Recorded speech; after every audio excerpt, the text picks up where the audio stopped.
It has been said in basketball that teams can be successful even if there is an imbalance of talent. Since there are only 5 players on the floor for each team at one time, it can allow one player to take over the game to help their team win. LaSalle University's women's basketball program has run into this situation this season. Following the graduation of multiple talents such as Amanda Ortiz, Deasia Allen, and Precious Montgomery, who combined to average 13.5 points per game each last season, the team brought on an abundance of youth. But with youth comes inexperience, and inexperience has turned into a losing record. The team is 2-4 so far this season, but those 2 victories came in their 2 most recent games. Remember how I was talking about one player taking over a game? Well, this team, that player is Meg Carroll. She has been incredible this season. After a mediocre first game scoring only 9 points, the senior forward has recorded under 20 points only once. In her 2 wins, she scored 39 and 28 points respectively, helping her team to decisive victories. The 39-point game is a program record. Carroll has always been a good player. She's a big body to defend in the paint and has a tremendous vision to set up her teammates for the finish. Only this season, she is the one being set up. She has become the star of this team, and it was something she never expected to do. Carroll told SportsCenter 5 that she had a meeting with her coach earlier in the season. Thinking she was going to be told to pass more, first-time head coach Kelly Sundberg told Carroll to shoot more. And it's paying off. The team has a 1-0 conference record with winter break looming and is getting hot at the perfect time. I'm Taylor Viles, and that is your 1-minute drill. Working out is a routine that many strive to turn into a lifestyle. Some succeed, others can't keep up the motivation, and a crazy few attempt to become professional lifters. Well, this last category may be weak on the people who actually choose it, but those who do belong to it sure aren't. Weak, that is. This is Kelsey Scanovan. She's the senior captain of the LaSalle University softball team, but when she's not on the diamond, she's in the gym, powerlifting, working to break even more records. I competed through the RPS Federation, which is one of the biggest federations in the world. I hold 10 world records there. I was, until about a couple weeks ago, I was the top ranked lifter in my age and weight class in the country. Scanovan discovered powerlifting only 6 years ago, and it quickly turned into her passion and her future. I've known, actually, ironically, from the second I broke my first powerlifting record, when I was 17, I was like, this is what I want to do. Like, I want to help people. Like, whether it's powerlifting or not, like, I want to empower people, because fitness is such a healthy, like, coping mechanism. She said she loves proving people wrong, and it's in fact one of the reasons she began powerlifting in the first place. It's the coolest thing. I step in a gym and people are like, okay, what can she do? And then they're like, oh crap, all right. It's true. At only 5 feet 0 inches and 121 pounds, Scanovan doesn't come across as your average powerlifter, but her stats can rival people much larger. I can deadlift 345. My goal is 3 times my body weight within the next few months.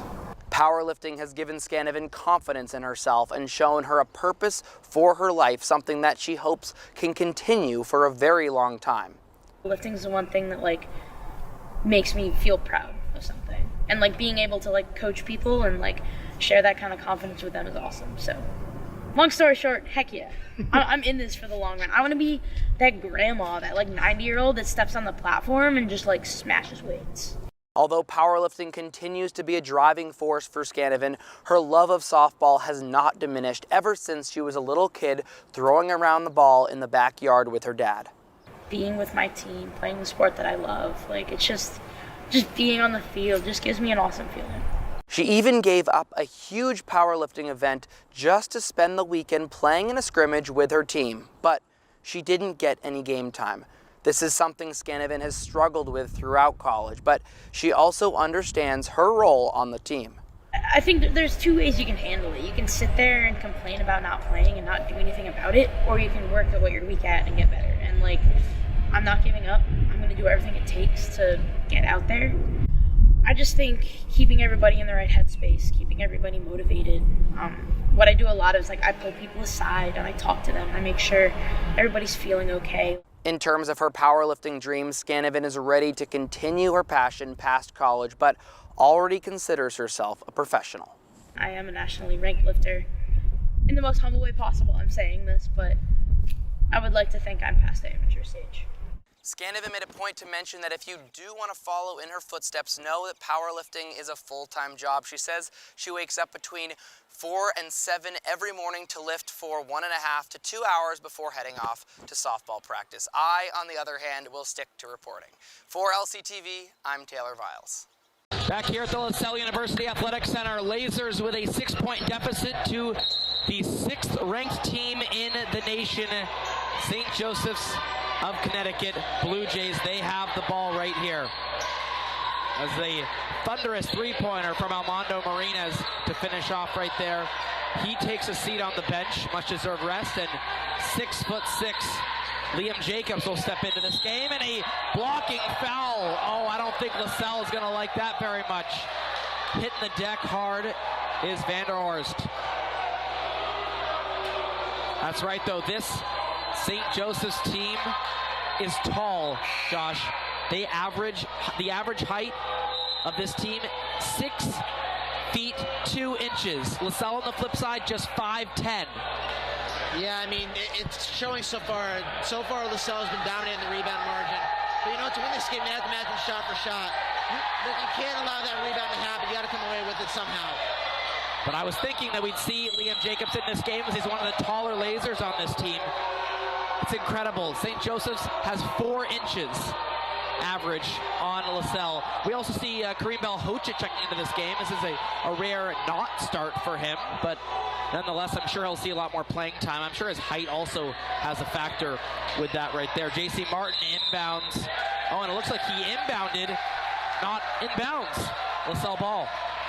Yeah, that's actually a big break, because you're looking at what could have been a 10-point deficit, still at 8. You just got to find a way to keep chipping away and make this a 2-possession game.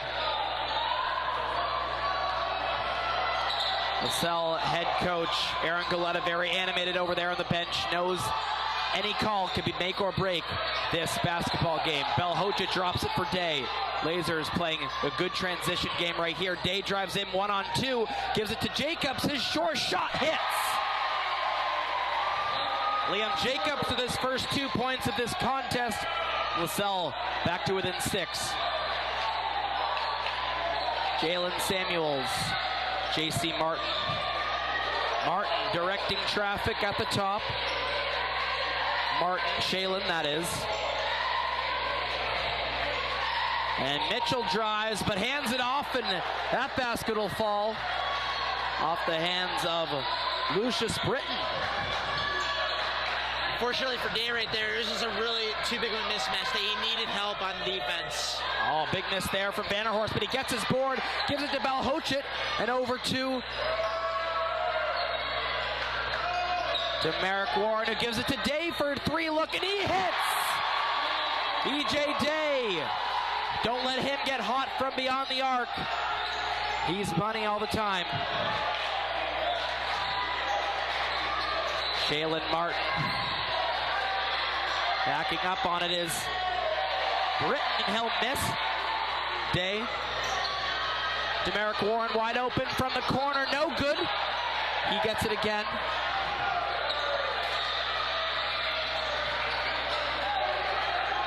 Liam Jacobs. Bell-Hochet today. That's right where he hit his last 3-pointer from. And he takes it again, and he hits! What did I just say? E.J. Day. This place is packed now. There's nowhere to maneuver. This place is exploding right now. And a short jumper, J.C. Martin. Now E.J. Day again to Vanderhorst. Cutting was Jacobs, but he kept it back to Warren. Day from the other side. Bell-Hochet. Oh, he thought about it, did Jacobs. Steps around Bell-Hochet, drives 1-on-2, gives it to Vanderhorst. His 3-look goes! It is a 1-point game here at the Athletic Center, and the crowd is going berserk. Brady beat caught. Circles on the backhand. Hughes. And Cole Blankenship gets it to Sears. Sears on the backhand with speed up ice. Sears trying to cut middle, he does. Sears slides it, and he scores! Eldon Sears, beautiful end-to-end goal. And the Vikings are up 2-0. A lot of ping pong happening in both sides, on both sides of the ice in each zone. And Eldon Sears just says, I'll take that myself and put it home. Well, Zach, he came up with speed and beat the defender, went inside and just slid it through the pads of Branko. 9:36 to go in the second period, and the Vikings continue to extend their lead.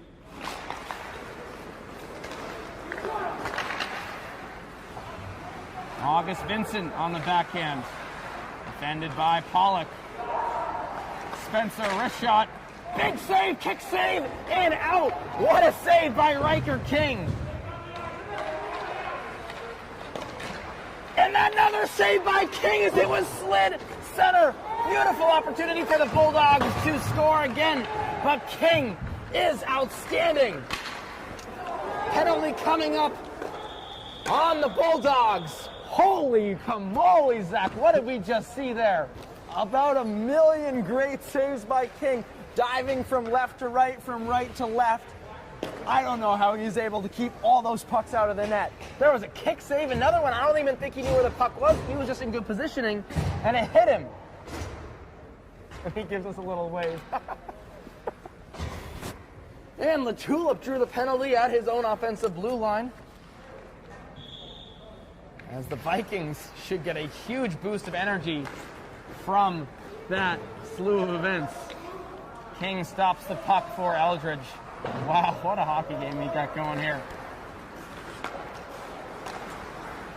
Puck dumped in deep.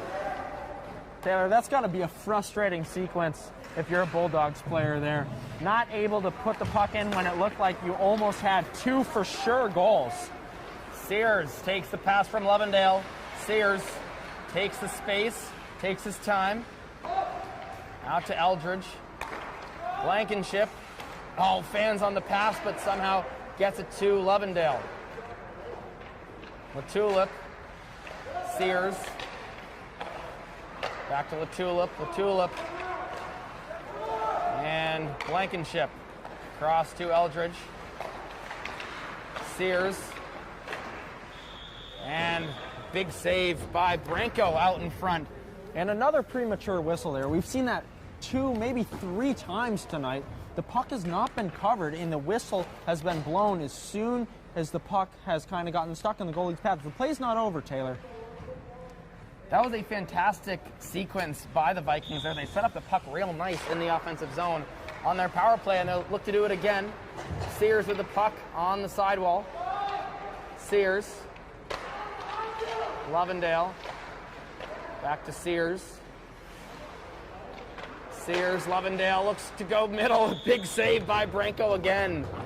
Dylan Branko keeping them in this hockey game right now.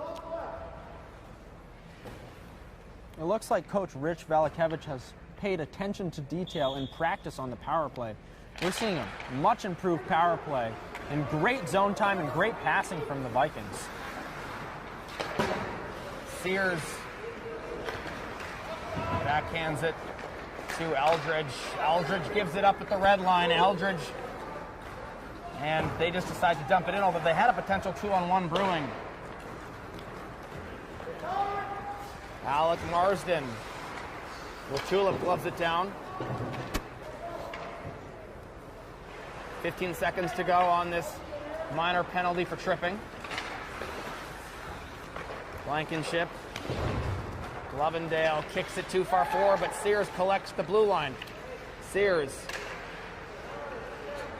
Blankenship. Sears. Full strength action on the ice, and another penalty is going to be called, this time on the Bulldogs, but they get an offensive zone rush. Hughes